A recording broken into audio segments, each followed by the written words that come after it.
கர்த்தருக்கு ஸ்தோத்திரம். கர்த்தராகிய இயேசு கிறிஸ்துவின் இன்ப நாமத்தில் இனிய வாழ்த்துக்கள்.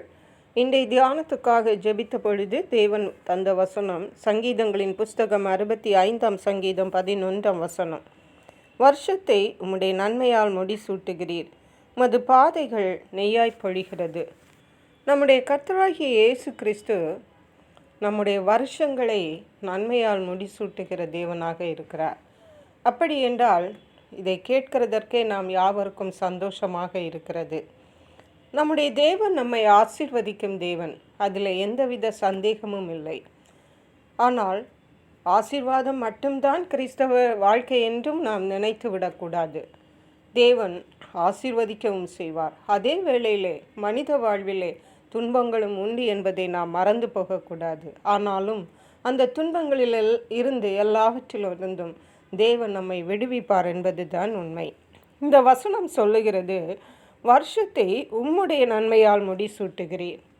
தேவனுடைய பிள்ளைகளுக்கு விசேஷமான நன்மைகளை தருகிற தேவன் இந்த வருஷத்தை அவருடைய நன்மைகளினாலே முடிசூட்டி தருகிறார். பரிசுத்த வேதாகமம் சொல்லுகிறது, தேவன் நன்மையானதை தருகிற தேவனாயிருக்கிறார். நன்மையானதை தான் நமக்கு தருவார். ஹல்லேலூயா.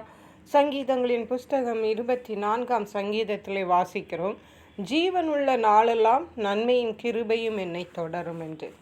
ஜீவனுள்ள நாள் என்றால் என்றென்றைக்கும், இந்த உலகத்தில் இருக்கிற நாள் வரைக்கும் மட்டுமல்லாமல் மறு உலகத்தில் கூட நன்மையும் கிருபையும் தான் நம்மை தொடரும்.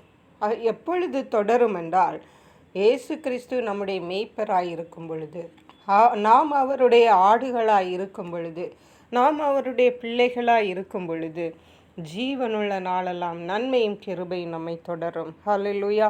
இயேசு கிறிஸ்து கூட இந்த உலகத்தில் இருந்த நாட்களில் நன்மை செய்கிறவராகவே சுற்றி திரிந்தார். பிரியமான தேவனுடைய பிள்ளைகளே, தேவன் நமக்கு நன்மைகளை தருகிற தேவன். ஹல்லேலூயா.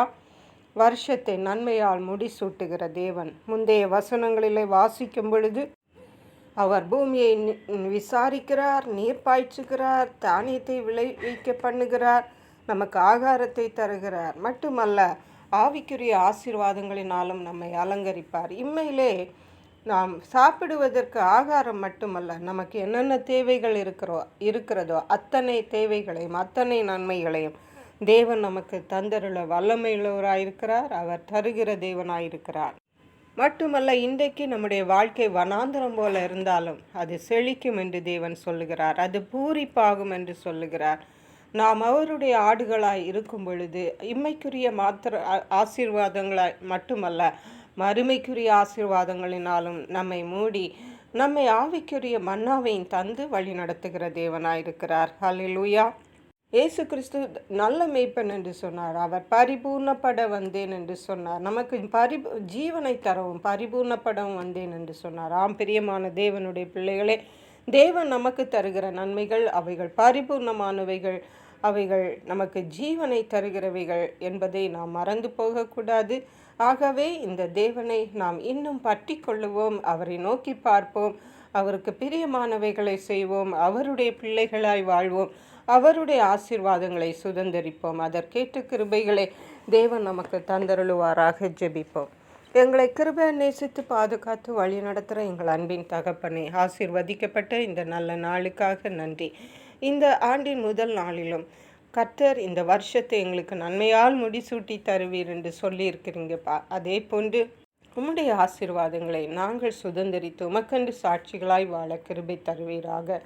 நன்றி பரிசுத்த ஆவியானவரே. துதி கன மகிமை உமக்கே செலுத்துகிறோம். மீட்பரும் இரட்சகருமாகிய இயேசு கிறிஸ்துவின் இன்ப நாமத்தில் ஜெபிக்கிறோம் எங்கள் அன்புள்ள பரமபிதாவே. ஆமென். God bless you.